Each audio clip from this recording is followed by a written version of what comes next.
Hello friends, ಇಡೀ kitchen ಬ್ಲಾಗ್ಸಿಗೆ ಎಲ್ಲರಿಗೂ ಸ್ವಾಗತ. ಸೊ ಇವತ್ತು ಒಣಮೀನಿನ ಚಟ್ನಿ ಮಾಡೋದು ಅಂತ. ಸೊ ಅದಕ್ಕೆ ಅಂದರೆ ಅದನ್ನು ಸ್ಟೋರ್ ಕೂಡ ಮಾಡಿ ಇಡ್ಬೋದು ತುಂಬ ದಿನ. ಸೊ ಅದಕ್ಕೆ ಸ್ಟೋರ್ ಮಾಡಲಿಕ್ಕೋಸ್ಕರ ನಾವಿಲ್ಲಿ ಒಣ ಕೊಬ್ಬರಿಯನ್ನು ತಗೊಂಡಿದ್ದೇನೆ. ಸೊ ಇದನ್ನೀಗ ಹೀಗೆ ಗ್ರೇಟರಲ್ಲಿ ಗ್ರೇಟ್ ಮಾಡ್ತಿದ್ದೇವೆ. ಸೊ ನಾರ್ಮಲ್ ನಾವು ಯಾವುದರಲ್ಲಿ ಕಾಯಿ ತುರಿತೇವೆ ನೋಡಿ, ಅದರಲ್ಲಿ ತುರಿಬಹುದು, ಆದರೆ ಸ್ವಲ್ಪ ಕಷ್ಟ ಆಗುತ್ತೆ. ಅಂದರೆ ತುಂಡು ತುಂಡಾಗಿ ದೊಡ್ಡ ತುಂಡೆ ಕಟ್ಟಾಗುತ್ತೆ. ಸೊ ಗ್ರೇಟರಲ್ಲಿ ಮಾಡಿದರೆ ನಿಮಗೆ ಒಳ್ಳೆಯದಾಗಿ ಅಂದರೆ ಫೈನ್ಲಿ ಅದು ಗ್ರೇಟ್ ಆಗುತ್ತೆ. ಸೊ ಅದಕ್ಕೆ ಅದರಲ್ಲಿ ಮಾಡ್ತಿದ್ದೇವೆ. ಸೊ ಅರ್ಧ ತುರಿಯುವಾಗ ಕೆಳಗೆ ಕೂಡ ಬಿತ್ತು. ಸೊ ಅದನ್ನು ಕ್ಲೀನ್ ಮಾಡಿ ಆದಮೇಲೆ ಈಗ ಮಸಾಲಕ್ಕೆ ಎಂತೆಲ್ಲ ಬೇಕು ಅಂದರೆ ಪೌಡರ್ ಮಾಡಲಿಕ್ಕೆ ಇದನ್ನು ಫ್ರೈ ಮಾಡುವ ಫಸ್ಟಿಗೆ. ಇಲ್ಲಿ ನಾನು ಎಣ್ಣೆಯನ್ನು ಯೂಸ್ ಮಾಡ್ತಿಲ್ಲ. ಸೊ ಈಗ ಕೊಬ್ಬರಿಯನ್ನು ಹೀಗೇ ಫ್ರೈ ಮಾಡ್ತಿದ್ದೇವೆ. ನಿಮಗೆ ನಾರ್ಮಲ್ ತೆಂಗಿನಕಾಯಿ ತುರಿಯನ್ನು ಯೂಸ್ ಮಾಡ್ಬೋದು ನಾವು ಪದಾರ್ಥಕ್ಕೆ ಯಾವುದು ಹಾಕ್ತೇವೆ ಅದು, ಆದರೆ ಅದು ಸ್ಟೋರ್ ಮಾಡಲಿಕ್ಕೆ ಆಗೋದಿಲ್ಲ ನಿಮಗೆ ತುಂಬ ದಿನ. ಸೊ ಅದಕ್ಕೋಸ್ಕರ ಕೊಬ್ಬರಿಯನ್ನು ಯೂಸ್ ಮಾಡಿದರೆ ತುಂಬ ದಿನ ಸ್ಟೋರ್ ಮಾಡ್ಬೋದು.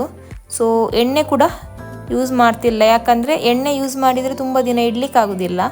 ಸೊ ಡ್ರೈ ಆಗಿ ಎಲ್ಲದನ್ನು ಹೀಗೆ ಫ್ರೈ ಮಾಡ್ಕೊಳ್ಬೇಕು. ಸೊ ಇದರಲ್ಲಿ ಎಂತೆಲ್ಲ ನೀರಿನ ಅಂಶ ಎಲ್ಲ ಇರ್ತದೆ ನೋಡಿ, ಅದು ಎಲ್ಲ ಹೋಗಬೇಕು. ಒಳ್ಳೆಯದಾಗಿ ರೋಸ್ಟ್ ಆಗುವ ತನಕ ಇದನ್ನು ಹೀಗೆ ಫ್ರೈ ಮಾಡುವ ಲೋ ಫ್ಲೇಮಲ್ಲಿ.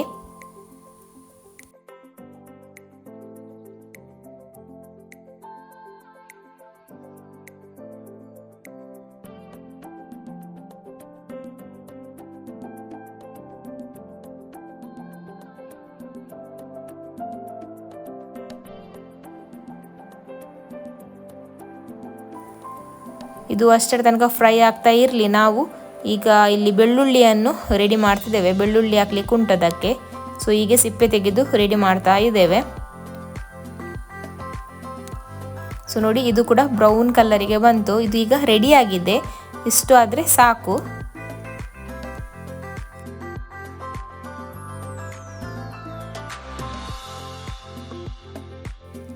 ಸೊ ಇನ್ನು ಪೌಡರ್ ಮಾಡಲಿಕ್ಕೆ ಇಲ್ಲಿ ಒಂದು ಮುಷ್ಟಿಯಷ್ಟು ಕೊತ್ತಂಬರಿ ಕಾಳನ್ನು ತಗೊಂಡಿದ್ದೇನೆ.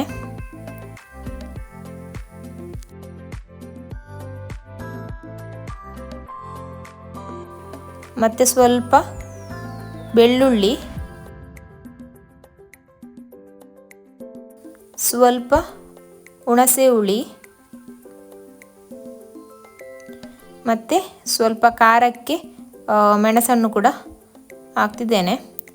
ಇದರಲ್ಲಿ ಒಂದು 10ರಿಂದ 12 ಮೆಣಸು ಉಂಟು. ಮತ್ತು ಸ್ವಲ್ಪ ಅರಿಶಿಣವನ್ನು ಕೂಡ ಇಲ್ಲಿ ನಾನು ಸೈಡಿಗೆ ಹಾಕ್ತೇನೆ.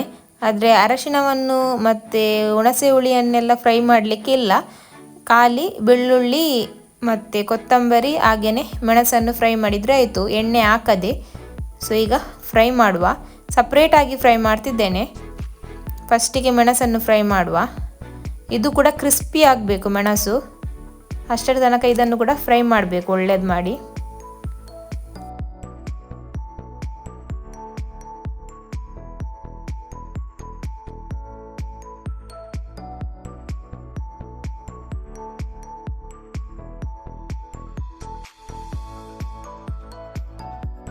ಸೊ ಮೆಣಸು ಒಳ್ಳೆಯದಾಗಿ ರೋಸ್ಟ್ ಆಯಿತು. ಇನ್ನು ಇಲ್ಲಿ ಕೊತ್ತಂಬರಿ ಹಾಗೂ ಬೆಳ್ಳುಳ್ಳಿಯನ್ನು ಫ್ರೈ ಮಾಡ್ತಿದ್ದೇವೆ.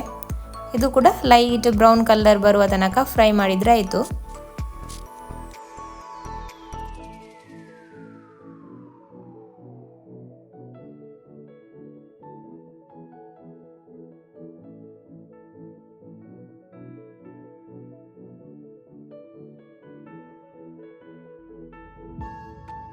ಸೊ ನೋಡಿ, ಇದು ಒಳ್ಳೆಯದಾಗಿ ರೋಸ್ಟ್ ಆಗ್ತಾ ಬಂದಿದೆ. ಇದಕ್ಕೆ ನಾನು ಸ್ವಲ್ಪ ಕರಿಬೇವನ್ನು ಕೂಡ ಸೇರಿಸ್ತಿದ್ದೇನೆ.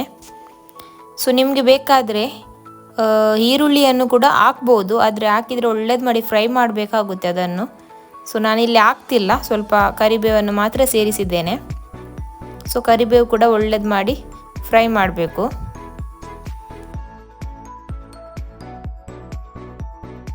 ಸೊ ಇಲ್ಲಿ ನೋಡಿ, ಹೀಗೆ ಕ್ರಿಸ್ಪಿ ಆಗಬೇಕು ಮೆಣಸು.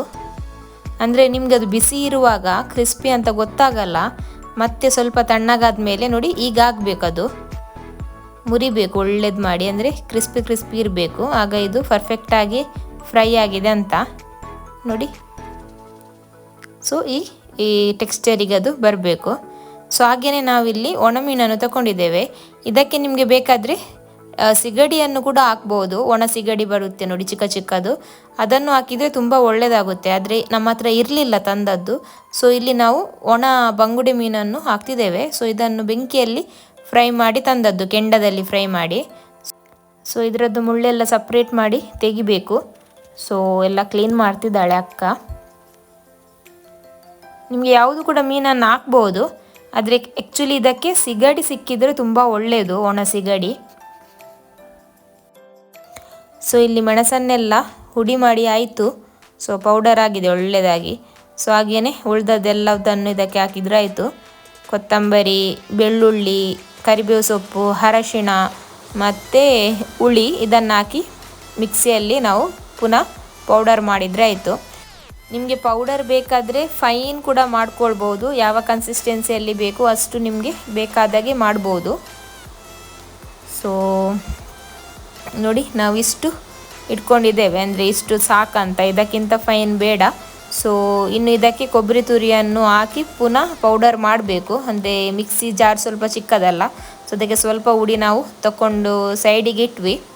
ಇನ್ನು ಫ್ರೈ ಮಾಡಿದ ಕೊಬ್ಬರಿ ತುರಿಯನ್ನು ಹಾಕಿ ಒಮ್ಮೆ ಮಿಕ್ಸಿಯಲ್ಲಿ ಪೌಡರ್ ಮಾಡಬೇಕು.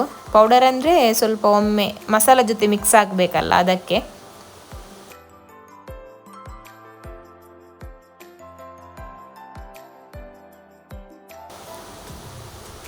ಸೊ ನೋಡಿ, ಎಲ್ಲದನ್ನೀಗ ಹೀಗೆ ಒಳ್ಳೇದು ಮಾಡಿ ಮಿಕ್ಸ್ ಮಾಡಬೇಕು. ಪೌಡರ್ ಜೊತೆ ಒಳ್ಳೆಯದಾಗಿ ಮಿಕ್ಸ್ ಆಗಬೇಕು ಕೊಬ್ಬರಿ ಕೂಡ.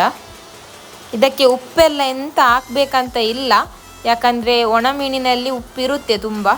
ಸೊ ಒಣ ಮೀನು ಸ್ವಲ್ಪ ದೊಡ್ಡ ದೊಡ್ಡದಿತ್ತು, ಅಂದರೆ ನಾವು ಕಟ್ ಮಾಡಿಟ್ಟದ್ದು. ಅದಕ್ಕೆ ಪುನಃ ನಾವು ಅದನ್ನು ಸ್ವಲ್ಪ ಒಮ್ಮೆ ಮಿಕ್ಸಿಯನ್ನು ತಿರುಗಿಸ್ತಿದ್ದೇವೆ, ಸ್ವಲ್ಪ ಫೈನ್ಲಿ ಇದಾಗಲಿ ಅಂತ.